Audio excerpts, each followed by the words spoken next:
ओम नारायण नारायण नारायण नारायण। सब मित्रों को राम राम। दोस्तों, अभी गल्फ कंट्रीज के द्वारा, अरब देशों के द्वारा भारत पर जो एक प्रकार से दबाव बनाने का प्रयास किया जा रहा है, भारत को जो एक प्रकार से घेरने का प्रयास किया जा रहा है इस विषय पर, और अभी इसी बीच में फरहान अख्तर ने एक ट्वीट किया है जिसको लेकर उनकी काफ़ी आलोचना हो रही है। इस पूरे विषय पर अभी हम चर्चा करने वाले हैं। देखिए, 10 दिन पहले नुपुर शर्मा जी ने एक टीवी डिबेट में एक वक्तव्य दिया था और तभी से इस विवाद की शुरुआत हुई थी और तभी से उनके विरुद्ध, नुपुर शर्मा जी के विरुद्ध एक सोशल मीडिया पर कैंपेन चलाया जा रहा था, अभियान चलाया जा रहा था उनकी गिरफ्तारी की मांग को लेकर। और साथ में ही कई लोगों ने उन्हें जान से मारने की धमकियां दी थी। कई सारे लोग ऐसे भी थे जिन्होंने अरब कंट्रीज से ये मांग की थी कि भाई आप लोग इस विषय पर क्यों चुप है, आप भारत पर दबाव क्यों नहीं बना रहे हैं, ऐसी लगातार मांग की जा रही थी। और फिर हमने देखा पिछले 2-3 दिनों से ट्विटर पर लगातार ये सब्जेक्ट, ये विषय ट्रेंड कर रहा था। गल्फ कंट्रीज के द्वारा, अरब देशों के द्वारा भारत पर दबाव बनाना शुरू कर दिया गया। कतर ने भारत के जो राजदूत हैं उन्हें बुलाकर अपनी आपत्ति दर्ज करवाई, भारत की इस पूरे विषय की उन्होंने निंदा की। सऊदी अरब हो, कुवैत हो, बहरीन हो, इन देशों में वहाँ के जो स्टोर्स है, सुपरमार्केट्स है, वहाँ से भारतीय सामानों को हटा दिया गया, ये कहकर कि भाई भारत एक इस्लामोफोबिक देश है। और इन देशों में जो भारतीय वहाँ पर काम करते हैं उनकी सुरक्षा को लेकर भी एक चिंता की स्थिति उत्पन्न हो गई थी, खड़ी हो गई थी। और अभी उपराष्ट्रपति वेंकैया नायडू जी भी कतर के दौरे पर है। और यही नहीं, ओमान के जो ग्रैंड मुफ्ती शेख अहमद बिन हमाद अल खलीली है, उन्होंने बीजेपी के खिलाफ अभियान चलाया है और सभी मुस्लिम राष्ट्रों से एकजुट होने को कहा है भारत के विरुद्ध। तो इस प्रकार से चारों तरफ से एक प्रकार से भारत को घेरने का प्रयास किया जा रहा है और पाकिस्तान भी इस पूरे विषय में अपना एक प्रकार से वो फ़ायदा उठाना चाहता है। वो भी भारत को सहिष्णुता, टॉलरेंस, धार्मिक स्वतंत्रता, इस पर पाकिस्तान ज्ञान दे रहा है। और केवल पाकिस्तान ही नहीं, बाकी भी जो गल्फ कंट्रीज़ है वो पूरे विश्व के सामने एक ऐसा चित्र उपस्थित करने का प्रयास कर रहे हैं कि जैसे भारत में मुस्लिम समाज पर लगातार अन्याय, अत्याचार होते जा रहा है और एक प्रकार से भारत की छवि को पूरे विश्व के सामने ये धूमिल करने का प्रयास हो रहा है। अब दोस्तों, पाकिस्तान हो या अन्य भी जो गल्फ कंट्रीज़ है, वहाँ पर अल्पसंख्यकों को कितने अधिकार है ये हम सभी को पता है। और साथ में ही वहाँ पर ब्लास्फेमी के लॉ कितने ज़्यादा कठोर है। अगर वहाँ पर उनके रिलीजन की कोई आलोचना करता है तो वहाँ पर कितने कठोर दंड दिए जाते हैं ये भी हम जानते हैं। पाकिस्तान की बात करें तो पिछले 70 वर्षों में किस प्रकार से वहाँ पर हिंदुओं का नरसंहार हुआ है।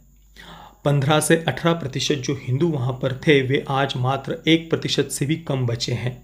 और वो पाकिस्तान आज हमें सहिष्णुता, टॉलरेंस, इस पर ज्ञान दे रहा है। अब हम इन सभी देशों में जब कतर का नाम सुनते हैं तो सबसे पहले हमारे सामने एक ही नाम निकल कर आता है और वो है एमएफ हुसैन। एमएफ हुसैन ने कई सारे हिंदू देवी देवताओं के नग्न चित्र निकाले थे। माँ लक्ष्मी, माँ दुर्गा, सरस्वती माता, गणेश जी, सीता मैया, ऐसे कई सारे हिंदू देवी देवताओं के एमएफ हुसैन ने नग्न चित्र निकाले थे। इनमें से कुछ पेंटिंग्स आप यहाँ पर देख सकते हैं।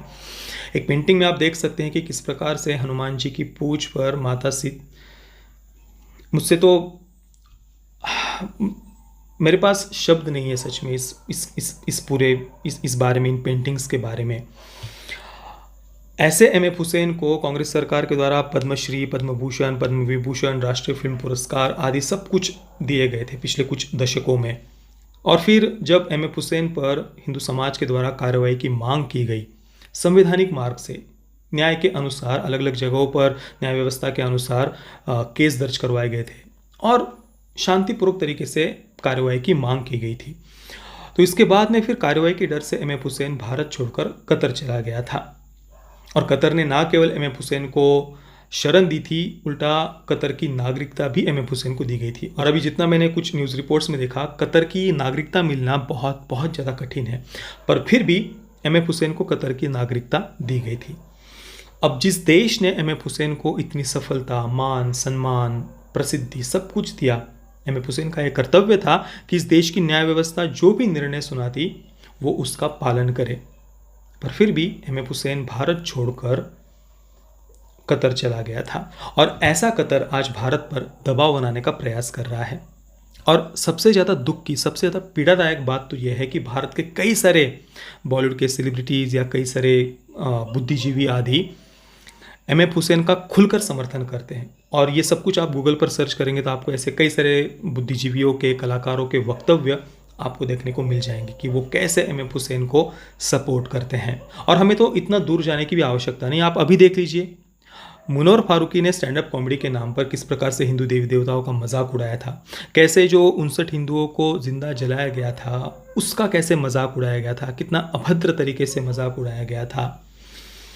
इसके बाद में जब लोगों के द्वारा लगातार मुनव्वर फारूकी का विरोध किया जा रहा था, एक के बाद शोज़ उसके जो कैंसिल होते जा रहे थे, इसके बाद क्या हुआ, इसके बाद अचानक से एक चमत्कार होता है, एक शो शुरू होता है और बॉलीवुड के द्वारा ऐसे मुनव्वर फारूकी को मेन स्ट्रीम में लाने का प्रयास किया जाता है, उसको एक बड़ा प्लेटफॉर्म दिया जाता है, उसको मेन स्ट्रीम में लाया जाता है।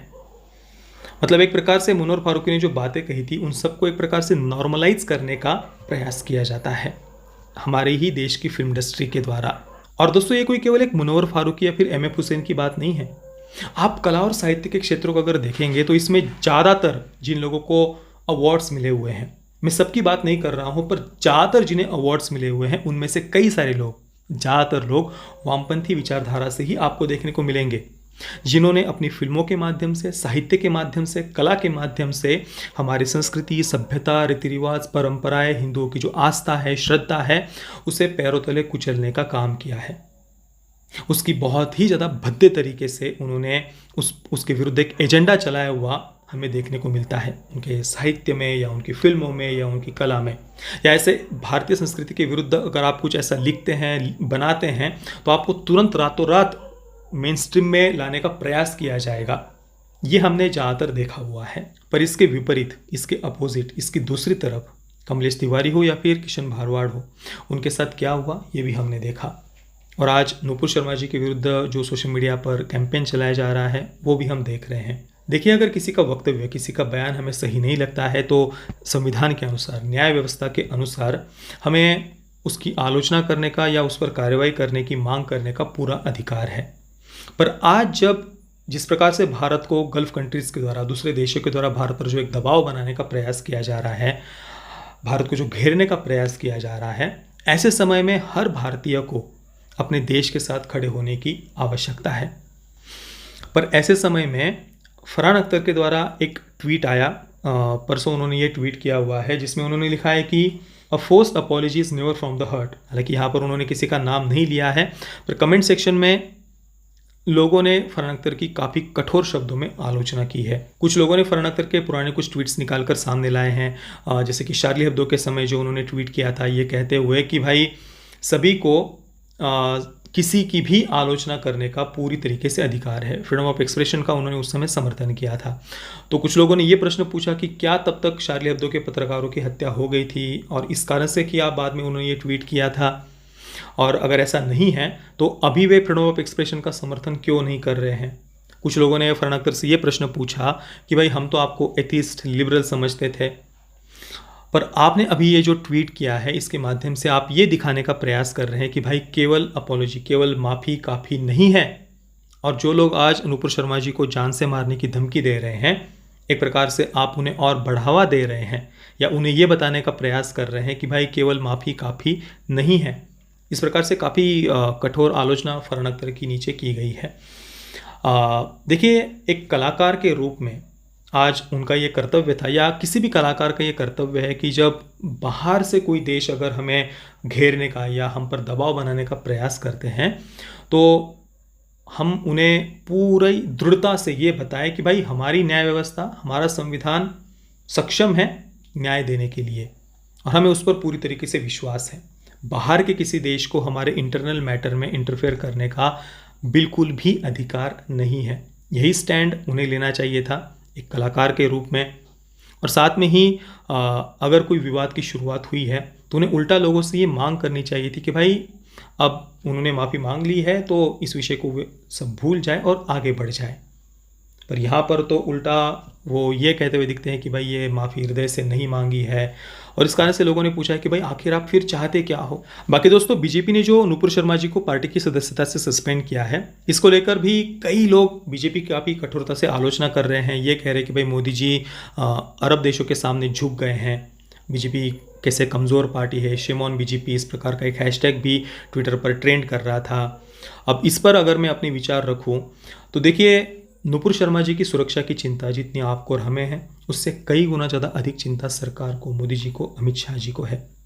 और दूसरी बात, देखिए जब भी हम किसी के साथ डिबेट कर रहे होते हैं, वाद विवाद कर रहे होते हैं, तो वहाँ पर सबसे ज़्यादा आवश्यक ये बात होती है कि हम गलती से भी सामने वाले को कोई ऐसा अवसर ना दे कि वो हमें टारगेट कर पाए। हाँ, सामने वाला बिल्कुल हमें उकसाने का हर संभव प्रयास करेगा, पर फिर भी हमें अपनी मर्यादा में रहते हुए, अपनी भाषा का संयम रखते हुए ही अपनी बात को कहना चाहिए।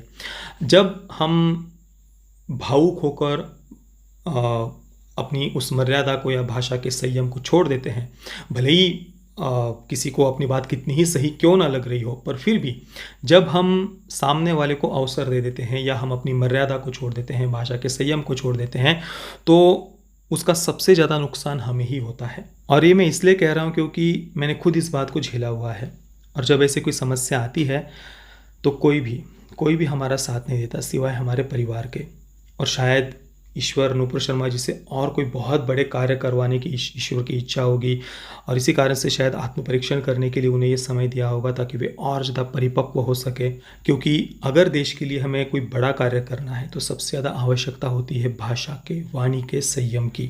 इसलिए बात सबसे ज़्यादा आवश्यक होती है वाद विवाद करते समय, डिबेट करते समय, कि हम सामने वाले को कोई ऐसा अवसर ना दें कि वो हमें टारगेट कर पाए।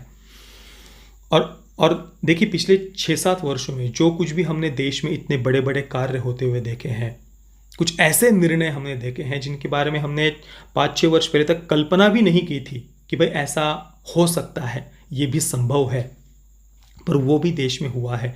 और वो इसी कारण से संभव हुआ है क्योंकि मोदी जी सबका साथ, सबका विकास और सबका विश्वास की बात करते हैं। नहीं तो देश में तो कई सारे ऐसे लोग बैठे हुए हैं, देश के अंदर, देश के बाहर, जो ये चाहते हैं कि कुछ ना कुछ ऐसा विवाद का उन्हें अवसर मिल जाए जिससे देश को अंदर से अस्थिर किया जा सके या एक अशांति, अराजकता की स्थिति उत्पन्न की जा सके। कई लोग तो इसकी ताक में बैठे हुए हैं। इसलिए हमें सदैव अपनी बात भाषा का संयम रखते हुए ही कहनी चाहिए, भले ही सामने वाला हमें कितना ही उकसाने का प्रयास क्यों ना कर रहा हो। कि दोस्तों, आपके इस पूरे विषय पर क्या विचार है मुझे आप नीचे कमेंट में अवश्य बताना। जय श्री राम, वंदे मातरम।